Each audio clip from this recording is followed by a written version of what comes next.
With every notable free agent off the board and the 2025 baseball season quickly approaching, many fans are optimistic for their team's chances to make the playoffs. Can the powerhouse defending champs Dodgers run it back? Will the now injured Yankees recover? These are just some questions that may be running through the heads of baseball minds across the sport. But these questions don't only apply to those who fall under the imperial system. This also includes many fans from the land of maple syrup, Canada. The Blue Jays in the 2020s have had a rocky few years, with many ups and downs.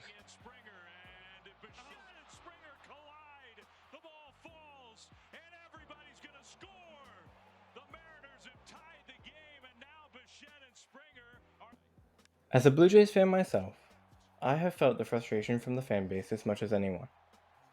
But 2025 is an extremely pivotal year for the Blue Jays, as their two most notable players, in Bo Bichette and Vladimir Guerrero Jr., are set to hit free agency at the end of the year. The Jays failing to extend Vladdy, and no reported talks with comeback player of the year candidate Bo Bichette, there are no guarantees these two will don the Blue Jays blue after this year.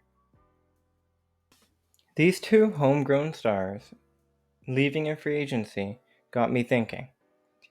I can't remember the last time the Blue Jays had players of this caliber come from their farm system.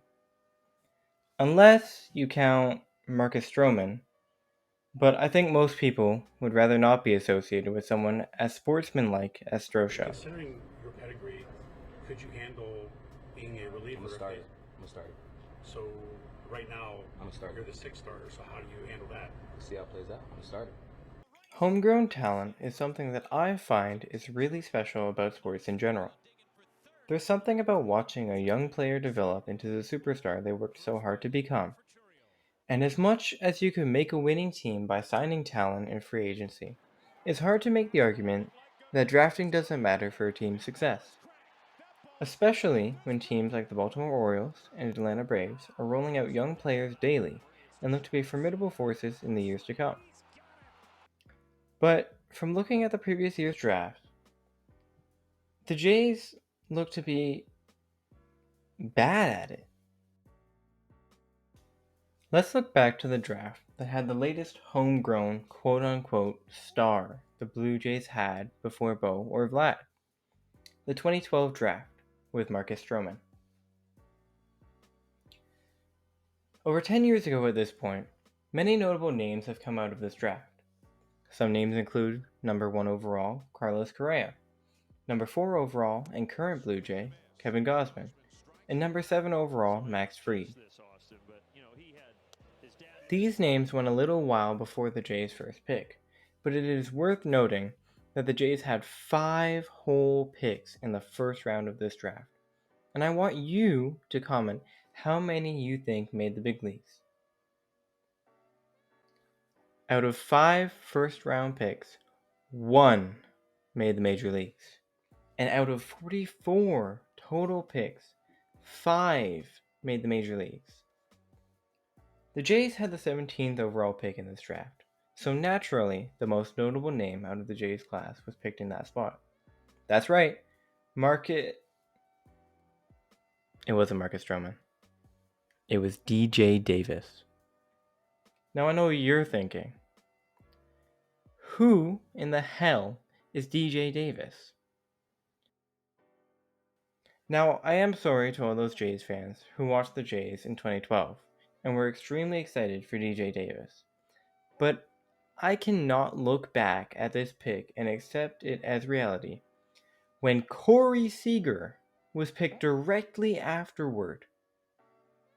You know, 2016 Rookie of the Year, 5-time All-Star, 3-time Silver Slugger, and 2-time World Series MVP Corey Seager. DJ Davis was supposedly the fastest and best athlete in the 2012 draft class, but the guy just couldn't get anything going with the bat. He never made it past single A with the Jays, posting a .663 OPS for his career. Stroman was picked afterward, with the 22nd overall pick, eventually being a 12.4 WAR player for the Jays, and a fun young player to watch during his time on the Jays. The other picks that made it to the majors include 475th overall Ryan Borucki, 835th overall Daniel Zamora, 895th overall Colt Irvin, and 1,225th overall Jose Cuas. Zamora, Irvin, and Cuas didn't sign with the Jays and instead made the majors with other clubs, where Borucki put up a 1.3 WAR with the club over 4.5 years and now resides in the Pirates bullpen. I'm sure we can all agree that the 2012 draft was bad for the Jays, drafting only 2 players who made the majors with the club. And I understand that back in 2012, the Blue Jays were under different management than present day. The president of baseball operations was Alex Anthopoulos.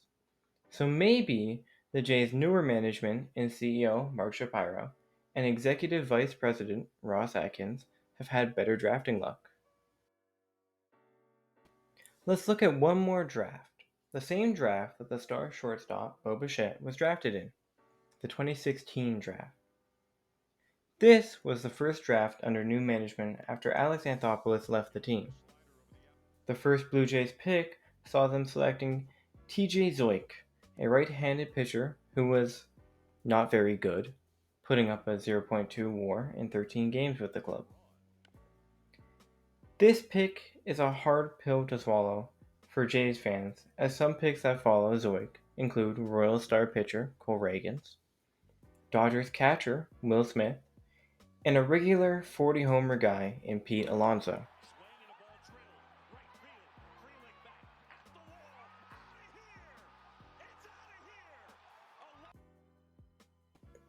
But don't worry, with the Jays' second pick they drafted J.B. Woodman. And then they drafted Bo Bichette. Compared to the 2012 draft, this draft saw the Jays pick more players who made the major leagues.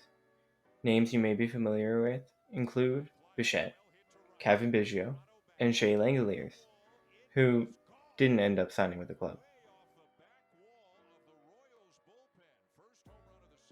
Clearly, this draft had some better picks than the 2012 draft, but besides Bichette, the picks for the Jays were not that impactful.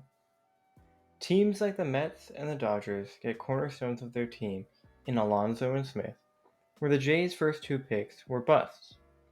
This is not a good drafting strategy, as I am pretty sure a team wants to get a hit when they have more options to pick from, versus trying to find a diamond in the rough every time. Don't get me wrong, I love the Toronto Blue Jays, and I am a devoted fan, and I know they're not actively trying to miss on draft picks, but it is extremely frustrating to watch the Jays draft poorly year in and year out. And in making this video, I am in no way saying I would be better at drafting players. I'm sure I'd be even worse at it. However, I think this is a real issue as to why the Jays consistently have a poorly ranked farm system, and overall have lacked success. Drafting is a large part of a Major League Baseball team's success, and whether it's a matter of scouting, developing, or a bit of both, the Toronto Blue Jays have a problem. Real quick, I want to thank you for watching all the way to the end. This is a brand new YouTube channel, and if you enjoyed the video, please consider subscribing, as these kinds of videos will be on the bump baseball's focus moving forward. Thank you, and have a good day.